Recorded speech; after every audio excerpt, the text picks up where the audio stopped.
Hello दोस्तों, welcome करता हूं मैं अपने YouTube चैनल लर्न टैक्स अड्डा पे। भाई पिछले वीडियो में हमने डिस्कस किया था रिवर्स चार्ज मैकेनिज्म के बारे में। अगर मुझे याद है तो मैंने कुछ प्रोडक्ट्स, स्पेसिफाइड गुड्स और सर्विसेज के बारे में आपसे बातें की थी कि भैया ये गुड्स है, अगर आप इसको खरीदोगे तो आपको जीएसटी पेमेंट करना पड़ेगा, वहां पे रिवर्स चार्ज मैकेनिज्म लागू होगा, एप्लीकेबल होगा। और उसी कड़ी में सेक्शन 9 के सबसेक्शन 4 को आज हम लोग डिस्कस करेंगे इस वीडियो में।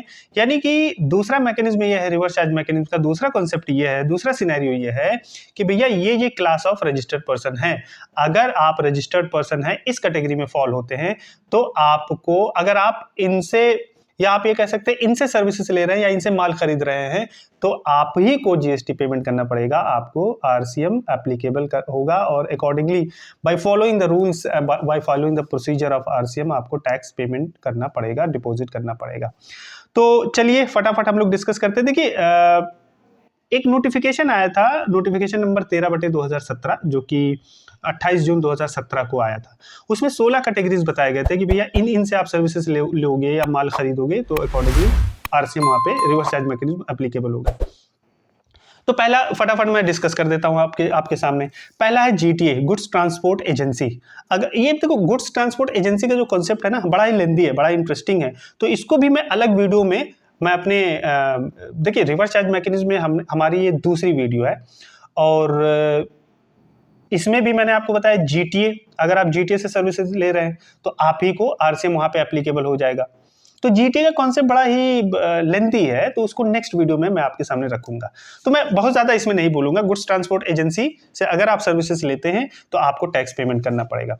दूसरा ये हो गया भैया लॉयर साहब, वकील साहब, कोई लॉ फर्म है, सीनियर एडवोकेट्स हैं, कोई लॉयर है, इंडिविजुअल कैपेसिटी में आपको लीगल सर्विसेज प्रोवाइड कर रहा है, आपको कंसल्टेंसी प्रोवाइड कर रहा है, तो उस केस में आपने उससे सर्विसेज लिया तो वकील साहब जीएसटी पेमेंट नहीं करेंगे, आप आरसीएम के थ्रू जीएसटी पेमेंट करेंगे। The second category. तीसरा category arbitral tribunal, arbitral tribunal की सर्विसेज जो होती हैं वो आरसीएम वहां पे एप्लीकेबल हो जाता है। चौथा हो गया स्पॉन्सरशिप, अगर कोई सर्विसेज स्पॉन्सरशिप के थ्रू प्रोवाइड किए जा रहे हैं तो वहां पे भी आरसीएम एप्लीकेबल होगा। पांचवा हो गया, अगर सेंट्रल गवर्नमेंट, स्टेट गवर्नमेंट और यूटी या लोकल अथॉरिटी जो है किसी बिजनेस एंटिटी को कोई भी सर्विसेज प्रोवाइड करती है तो वहां पे भी आरसीएम एप्लीकेबल होगा। ठीक है जी। और नेक्स्ट हो गया, अगर सेंट्रल गवर्नमेंट, कोई स्टेट गवर्नमेंट या यूटी इमूवेबल प्रॉपर्टी को रेंट पे दे रही है किसी रजिस्टर्ड पर्सन को जो सीजीएसटी एक्ट के थ्रू रजिस्टर्ड है उसमें, तो उस केस में भी आरसीएम एप्लीकेबल होगा। Service by way of renting of residential dwelling to a registered person, अगर आप किसी रजिस्टर्ड पर्सन को रेजिडेंशियल ड्वेलिंग उसके सर्विसेज प्रोवाइड करते हैं तो वहां पे भी जीएसटी आरसीएम के थ्रू चलेगा। अगर कोई इमूवेबल प्रॉपर्टी रेंट की जा रही है रेजिडेंशियल ड्वेलिंग को छोड़ के, और तरीके से अगर रेंटिंग कर रहे हैं, रेंटिंग सर्विसेज प्रोवाइड कर रहे हैं किसी इमूवेबल प्रॉपर्टी की, वहां पे भी आरसीएम एप्लीकेबल होगा। कोई डायरेक्टर है कंपनी का जो अपनी ही कंपनी को कोई सर्विस प्रोवाइड करता है तो उस डायरेक्टर को जीएसटी पेमेंट नहीं करना पड़ेगा, कंपनी वो खुद चूंकि सर्विस अवेल कर रही है उस डायरेक्टर की, वहां पे भी कंपनी आरसीएम के थ्रू टैक्स पेमेंट करेगी। ये नेक्स्ट वाला हो गया। इंश्योरेंस एजेंट है, इंश्योरेंस एजेंट है, किसी भी पर्सन को इंश्योरेंस बिजनेस प्रोवाइड कर रहा है, सर्विस प्रोवाइड कर रहा है, तो वहां पे भी आरसीएम एप्लीकेबल हो जाएगा। कोई रिकवरी एजेंट है जो किसी बैंकिंग कंपनी को या फाइनेंशियल इंस्टीट्यूशन को सर्विस प्रोवाइड कर रहा है, अपना रिकवरी एजेंट, तो वहां पे भी आरसीएम एप्लीकेबल हो जाएगा। उसके बाद कोई म्यूजिक कंपोजर है, किसी प्रोड्यूसर कंपनी को या म्यूजिक कंपनी को अपनी सर्विस दे रहा है, कंपोज कर रहा है गाने उन्हें, वो सर्विस प्रोवाइड कर रहा है, तो वहां पे भी आरसीएम एप्लीकेबल हो जाएगा। उसके बाद कोई ऑथर है, किसी पब्लिशर को ये भाई अपनी सर्विस दे रहा है कि भाई मैंने एक बुक लिखी, आप कॉपीराइट मैं आपको देता हूं और आप इसको करो, इसके एवज में मुझे इतने इतने पैसे चाहिए, तो इस तरीके से वो सर्विस प्रोवाइड कर रहा है, तो in such case also RCM applicable होगा।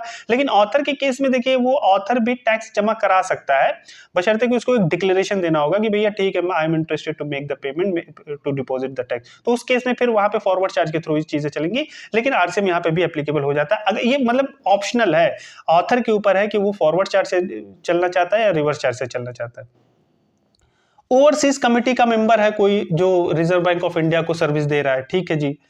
कोई डायरेक्ट सेलिंग एजेंट है जो कि किसी सर्विस प्रोवाइड कर रहा है, डायरेक्ट सेलिंग एजेंट अगर कोई है इंडिविजुअल, किसी बैंक या NBFC को, नॉन बैंकिंग फाइनेंशियल इंस्टीट्यूशन को अपने सर्विसेज दे रहा है डायरेक्ट सेलिंग एजेंट, तो वहाँ पे भी रिवर्स चार्ज मैकेनिज्म एप्लीकेबल होता है।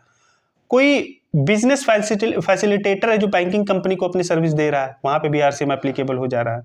कोई एजेंट है जो कि बिजनेस करस्पॉन्डेंस को सर्विस दे रहा है, वहाँ पे भी एप्लीकेबल हो जाता है। सिक्योरिटी सर्विसेज है, सिक्योरिटी सर्विसेज, सिक्योरिटी पर्सनल जो प्रोवाइड किए जाते हैं, सिक्योरिटी सर्विसेज, सिक्योरिटी के लिए गार्ड रख दिया, इस तरीके से सर्विसेज, तो वहाँ पे भी RCM चलता है। उसके बाद renting of any motor vehicle को रेंट पे आप दे रहे हैं, वहाँ पे भी सर्विसेज RCM एप्लीकेबल हो जाता है। लेंडिंग सिक्योरिटीज के सर्विसेज, तो जो लेंडर और बोरोवर होते हैं, लेंडिंग सिक्योरिटीज जो प्रोवाइड करते हैं सिक्योरिटी लेंडिंग स्कीम के थ्रू, वहाँ पे भी RCM एप्लीकेबल हो जाता है। तो ये 16 प्रकार के हमने आपके सामने रखे। ये these are the class of registered person कि आपको इन तरीके से आप सर्विसेज ले रहे हैं ऐसे ऐसे कैटेगरीज ऑफ पर्सन से, सो इन सच केस RCM एप्लीकेबल होगा, रिवर्स चार्ज मैकेनिज्म टैक्स की चीज़ें चलेंगी। सो उम्मीद करता हूं कि आपको ये वीडियो भी पसंद आई होगी, और जल्दी से सब्सक्राइब करिए, लाइक करिए, शेयर ज़रूर करिए, और बेल आइकन को ज़रूर प्रेस करिए। कमेंट भी आप कर सकते हैं अगर आपके कोई सजेशन है। आपने अपना कीमती वक्त दिया उसके लिए थैंक यू सो मच।